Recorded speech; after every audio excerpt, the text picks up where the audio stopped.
الله الرحمن الرحيم. عن عمر رضي الله عنه قال قال رسول الله صلى الله عليه وسلم أكرموا أصحابي فإنهم خياركم ثم الذين يلونهم ثم الذين يلونهم. مشکات شریف کی باب مناقب الصحابہ چل رہی ہے اور اس کی دوسری فصل ہے، اور مشکات شریف کی یہ حدیث 6012 نمبر ہے۔ حضرت عمر بن خطاب رضی اللہ تعالیٰ عنہ اس حدیث کے راوی ہیں۔ فرماتے ہیں کہ رسول اللہ صلی اللہ علیہ وسلم نے فرمایا، اکرموا اصحابی، میرے صحابہ کی عزت کریں، احترام کریں، ان کی تکریم کریں۔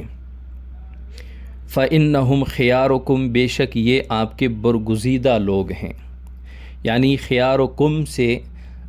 خطاب ہے امت کو کہ اے میری امت، میرے صحابہ کی عزت کرو، یہ آپ کے برگزیدہ لوگ ہیں۔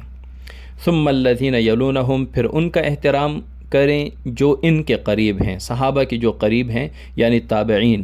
ثم الذین یلونہم، پھر جو تابعین کے قریب ہیں یعنی تبع تابعین۔ یعنی اس میں بھی آپ صلی اللہ علیہ وسلم نے خیر القرون کا ہی ذکر کیا ہے، جو صحابہ ہیں، تابعین ہیں اور تبع تابعین ہیں۔ ثم الذین یلونہم، پھر وہ لوگ جو ان کے قریب ہیں یعنی تبع تابعین۔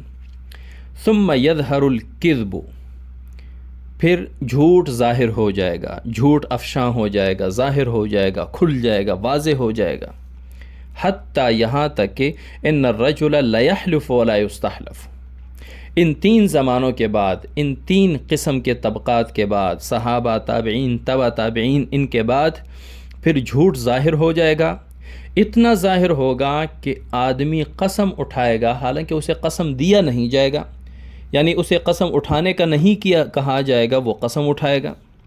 وَيَشْهَدُ وَلَا يُسْتَشْهَدُ، گواہی دے گا حالانکہ اسے گواہی نہیں مانگی جائے گی۔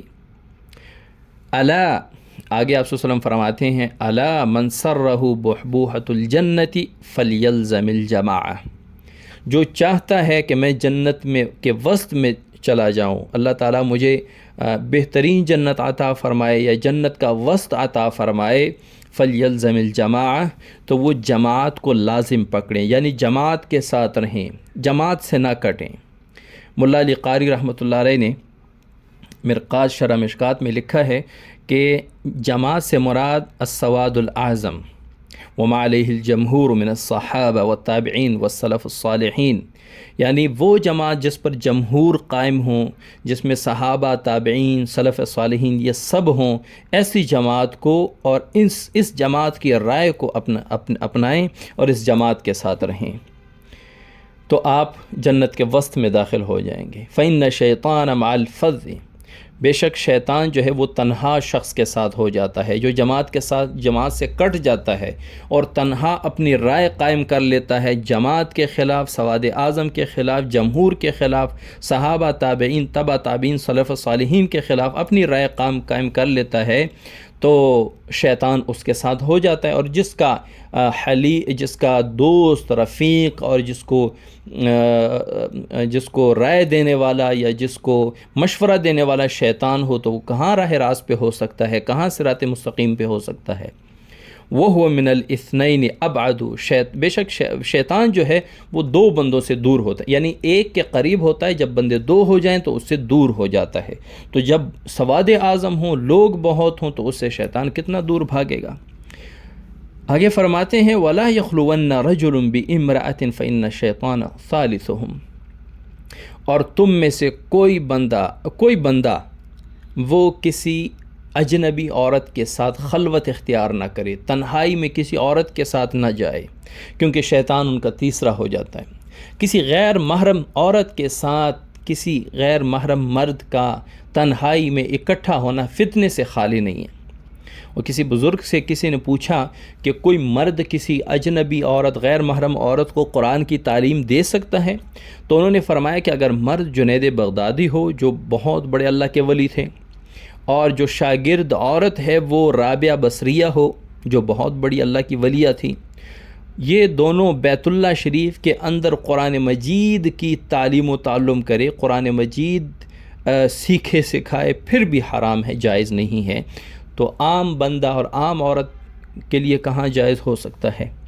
تو کوئی مرد کسی اجنبی عورت کے ساتھ وہ خلوت اختیار نہ کرے، تنہائی اختیار نہ کرے، کیونکہ شیطان ان کا تیسرا ہوتا ہے اور شیطان ان کو فتنے میں مبتلا کر دیتا ہے۔ وَمَنْ سَرَّتْهُ حَسَنَتُهُ وَسَاءَتْهُ سَيِّئَتُهُ فَهُوَ مُؤْمِنٌ،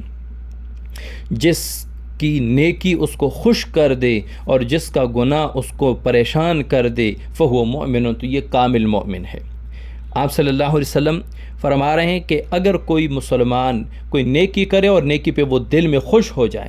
یا اس سے گناہ ہو جائے اور گناہ کی وجہ سے وہ گھٹن میں آ جائے، گھٹن اختیار کرے، پریشان ہو، غمگین ہو کہ مجھ سے یہ گناہ کیوں ہو گیا، تو یہ کامل مومن ہے۔ اور ایک حدیث میں آپ صلی اللہ علیہ وسلم ایک صحابی سے فرما رہے ہیں اذا سرتک حسنتک وساءتک سیئتک فانت مومن، جب تیری نیکی تجھے خوش کر دے اور تیرا گناہ تجھے پریشان کر دے اور تجھے برا لگے کہ میں نے گناہ کیوں کیا، فانت مومن، پھر تو کامل مومن ہے۔ اللہ تعالیٰ عمل کی توفیق عطا فرمائے۔